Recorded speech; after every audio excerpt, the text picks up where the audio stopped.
So I go over to St. Mary's this morning in Mansfield. And I'm told, well, we're going to have the kids at Mass, 70 of them, because they're going on a field trip.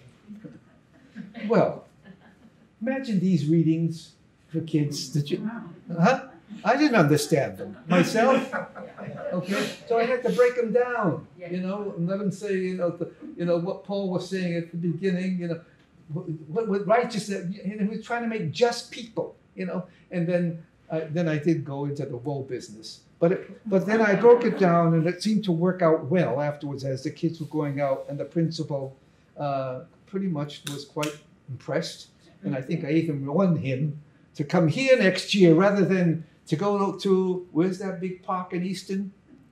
What's that? Huh? That's where they are today. They're going on a retreat. Well, they'll come here for a retreat. But that, having said that, it worked out honestly, it worked out beautifully. Whatever I said, you know, it seemed to work out.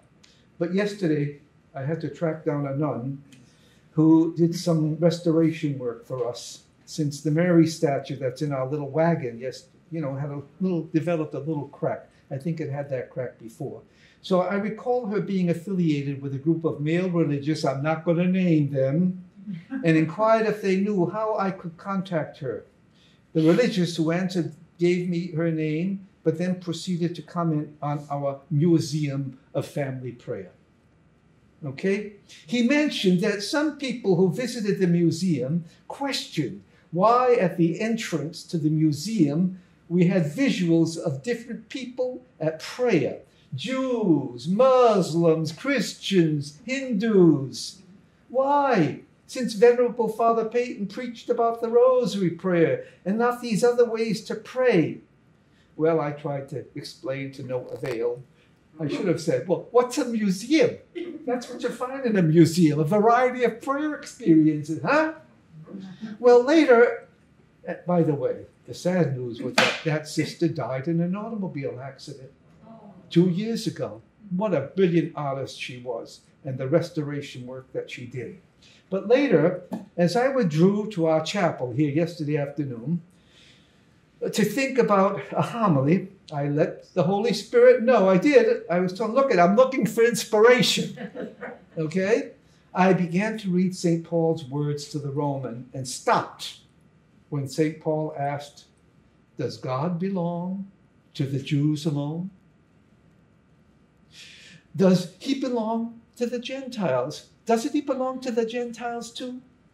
Well, my thoughts returned to the conversation I had with the religious who questioned the approach we took with our museum of family prayer. He suggested that we should have spoken exclusively about the Rosary and Father Peyton and not feature these other religions. Does God belong to the Jews alone? Does God belong to Gentiles alone? God is one and belongs to everyone.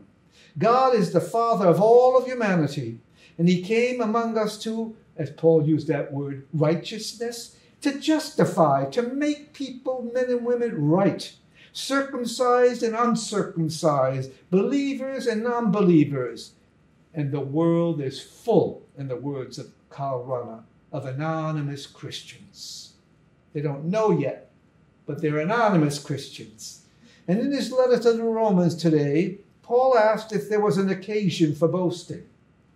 Well, it was not my intention to boast, but I am. For Father Peyton preached to 28 million people in his lifetime, among them circumcised and uncircumcised. I can verify that. I can verify that because I was with them. We are a worldwide ministry in 17 countries helping families pray. In the gospel today, Jesus had words of caution for Pharisees who took away from people the key to knowledge. They limited people's worldview, closing doors to new possibilities by trying to stop people from entering. And the critique of our Museum of Family Prayer would unknowingly stop some from entering had we confined ourselves to join Rosary, just Rosary and Father Peyton.